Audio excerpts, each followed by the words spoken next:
Meu nome é Alexandre Volvax, também conhecido como Stormer dentro do mercado. Tudo bem, opero no mercado desde 1998. Gosto muito de olhar gráficos, olhar técnicas, olhar estratégias de operar. Trabalho de uma forma mais objetiva. E vou mostrar para vocês aqui, então, basicamente, os conceitos que estão por trás do 1, 2, 3 de compra e do 1, 2, 3 de venda. Em primeiro momento, a gente tem que entender que apenas uma figura isoladamente ela não consegue definir um bom sinal de entrada e saída. Nós precisamos de fato de um contexto favorável para aquela entrada ou aquela saída. O primeiro ponto que eu quero mostrar é o que constrói um topo. Tá? Eu já falei isso num outro vídeo, mas eu vou dar uma revisada aqui com vocês, porque isso pode ser um sistema operacional único que vocês venham operar, um modelo operacional. Então, um topo vai ser construído toda vez que a gente tiver uma máxima seguida de uma massa mais alta e de uma massa mais baixa. Isso constrói um topo, que também recebe o nome de 1, 2, 3.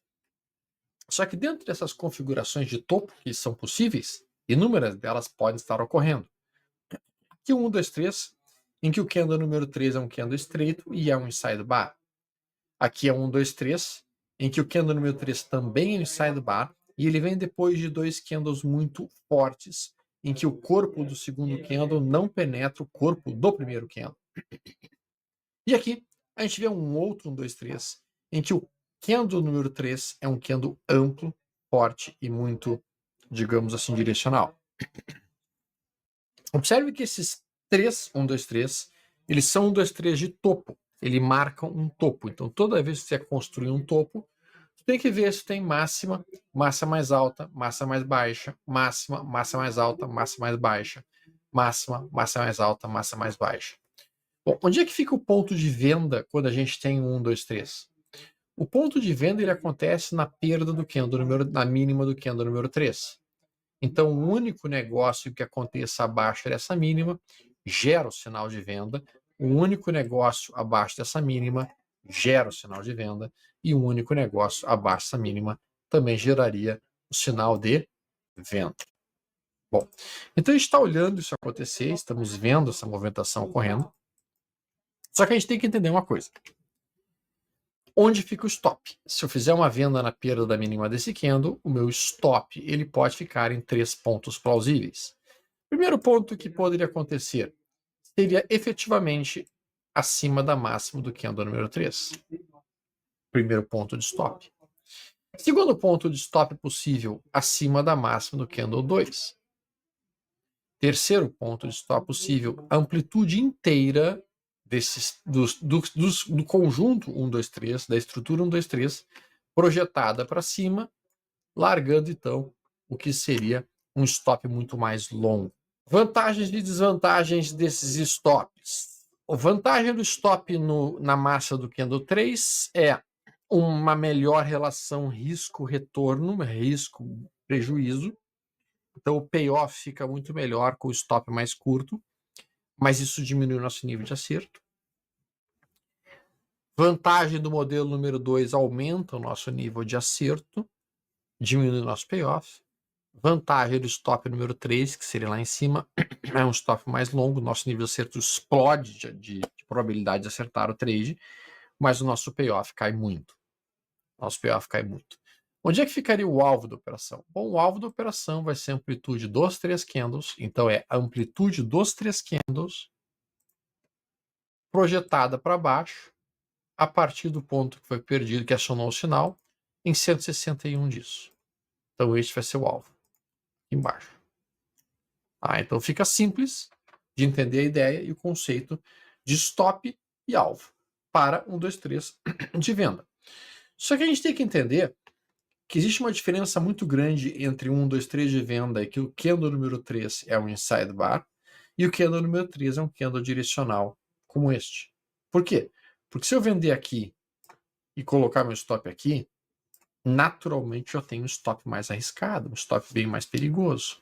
E, portanto, a possibilidade de ter um prejuízo grande, se acontecer um loss, é grande. Este aqui é o 1, 2, 3 que eu prefiro. Este. Porque este 1, 2, 3 eu tenho stop curtinho. Porque este 1, 2, 3 é um candle curto. E depois de candles curtos, a gente tem usualmente candles mais amplos. movimentos mais amplos de mercado.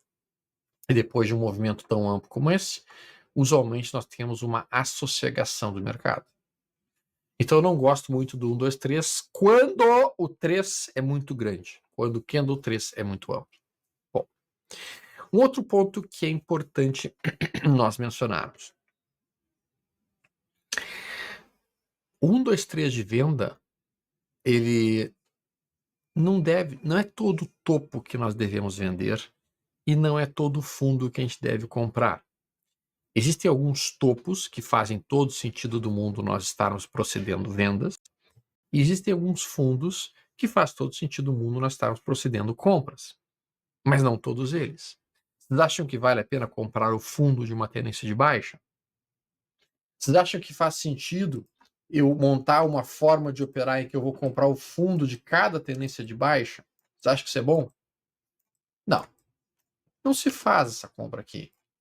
Essa compra não interessa, nem essa, nem essa. Então, se eu visualizar um 1, 2, 3 de compra, que seria basicamente mínima de um candle, mínima do candle seguinte mais baixa, mínima do candle seguinte mais alta, isso aqui é o 1, 2, 3 de compra marcando um fundo. Isso vai me gerar uma compra rompendo 3? Numa tendência de baixa? Não. Numa tendência de alta? Sim. Então, entender o contexto em que o mercado opera é extremamente importante para que a gente saiba qual é o sinal que nós devemos estar usando e em que momento nós devemos estar usando e qual é o sinal que nós não devemos estar usando, porque o mercado está contrário àquela movimentação. Então, numa tendência de baixa, todos os 1, 2, 3 de compra, eles são abortados. Tu esquece eles, tu não dá bola para eles, tu olha para eles e os despreza. Numa tendência de alta, todos os topos que aparecerem numa tendência de alta, tu não vai usar isso como sinal de venda. Então eu não vou querer vender aqui, eu não vou querer vender aqui, eu não vou querer vender aqui, eu não vou fazer uma venda aqui, eu não vou vender esse 1, 2, 3, nem esse 1, 2, 3, nem esse 1, 2, 3, porque o contexto é de alta. E dentro do contexto de alta, os sinais de venda são inúteis, não servem para nada, nem devem ser utilizados, muito menos visualizados até. Então, o aspecto mais interessante que nós devemos compreender de tudo que eu estou falando aqui para vocês é: a gente pode operar 1, 2, 3 de compra numa tendência de alta ou numa tendência de lado, em que a gente compra 1, 2, 3 de compra e vende 1, 2, 3 de venda. Compra 1, 2, 3 de compra, vende 1, 2, 3 de venda. De lado, os dois podem ser operados. Numa tendência de baixa, nós vamos operar apenas 1, 2, 3 de venda, porque o contexto é baixista. E com isso a gente vai aumentar muito o nosso nível de acerto. Mas ainda dentro do conceito de contexto, existem 1, 2, 3 que se formam em pontos gráficos que não são atraentes. E existem 1, 2, 3 que se formam em pontos gráficos extremamente atraentes. Como assim, Stormer? Qual seria um ponto gráfico extremamente atraente de 1, 2, 3, por exemplo, de compra? Então a gente pode colocar aqui no nosso gráfico uma média móvel. Vamos botar uma média móvel de 8 períodos. E essa média móvel de 8 períodos, ela estando inclinada como ela está nesse momento, vou botar uma média móvel de 8 como esta, e vou botar uma média móvel mais longa, uma média móvel, por exemplo, 50, mesmo 80 períodos, vou botar 80 períodos. 80. Pronto. As duas médias mais clássicas que eu geralmente mais utilizo. Bom, notem. Aqui, a gente tem um 1, 2, 3. Este de compra e este 1, 2, 3 de compra, que são diferentes deste 1, 2, 3 aqui. Esse aqui também é 1, 2, 3 de compra. E aqui também. Mas este 1, 2, 3,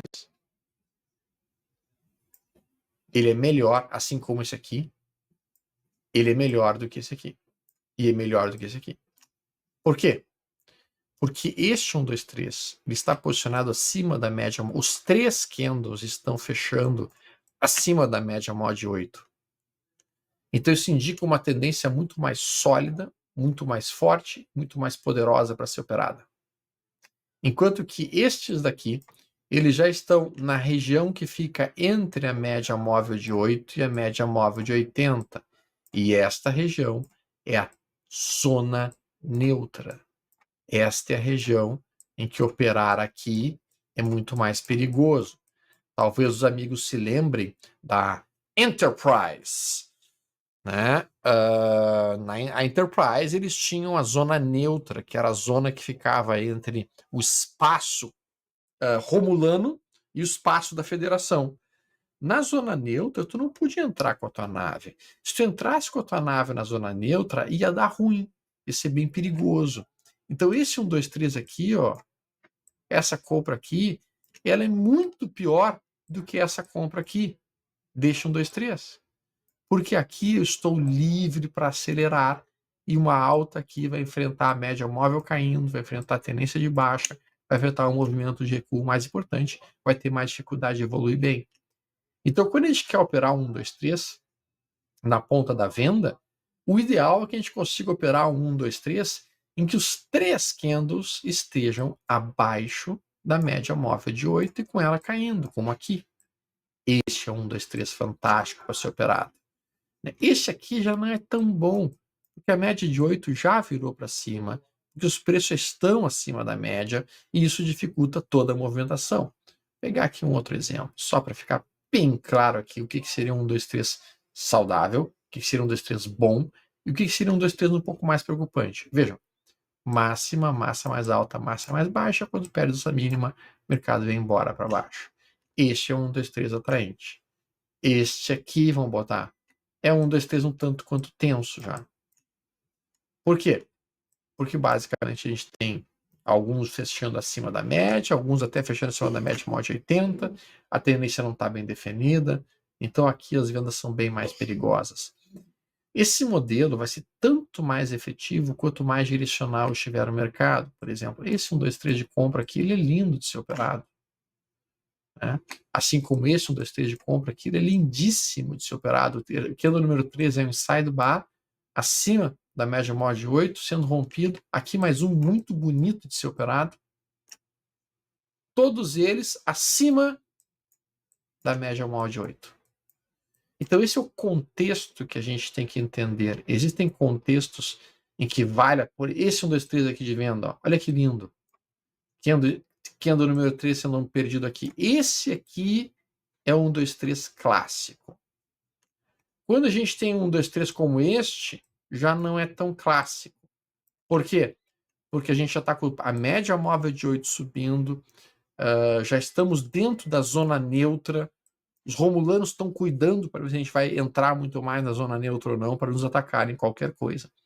Então a gente tem que realmente tomar muito cuidado na escolha de qual vai ser o 1, 2, 3 que a gente vai acionar e qual vai ser o 1, 2, 3 que a gente vai perceber, cara, esse aqui não vale a pena eu tomar, porque aqui eu não tenho uma tendência tão clara assim. Esse 1, 2, 3 aqui é um outro exemplo claro de um bom 1, 2, 3, em que o candle 3 é estreito, está fechando acima da média móvel, os 3 aqui, quando rompe vai embora. E esse aqui seria 1, 2, 3 já um pouco mais tenso, um pouco mais complicado. E aqui também é 1, 2, 3 um pouco mais tenso e um pouco mais complicado. Eu queria então muito passar essa ideia para vocês, porque eu estava percebendo que alguns amigos estavam usando o modelo indiscriminadamente, usando 1, 2, 3 de compra numa tendência de baixa, o que é um grande erro, ou usando 1, 2, 3 de venda numa tendência de alta, o que também é um grande erro. Então a gente não opera esse modelo contra a tendência e a gente vai utilizar as médias para nos dizer se aquele modelo está bom, está forte naquela direção ou não para poder ser operado. Eu agradeço muito a presença de todos os amigos aqui hoje e pelo tempo que dedicaram em ouvir.